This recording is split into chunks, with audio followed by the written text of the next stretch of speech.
De Rekenkamer heeft onderzoek gedaan naar de bouw van het nieuwe ziekenhuis. Gezien de complexiteit en de omvang is dit onderzoek verdeeld over 4 deelonderzoeken. Dit betreft het eerste deelonderzoek. Namelijk de oorzaken van de vertragingen van de bouw en transitie van het nieuwe ziekenhuis. De bouw is 22 maanden later dan was afgesproken begonnen. Dit komt voornamelijk door het feit dat de overheid in 2013 heeft besloten om de locatie van het ziekenhuis te verplaatsen van de Amstelterrein in Salia naar de huidige locatie in Otrobanda.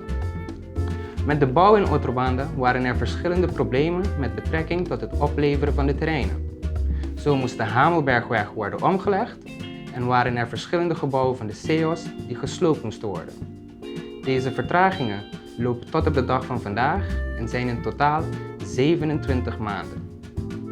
De transitie is alles wat nodig is voor de overgang van het oude ziekenhuis naar het nieuwe ziekenhuis. De planning van de bouw is veranderd, maar de planning van de transitie is hetzelfde gebleven. Hierdoor is de planning van de transitie niet meer realistisch.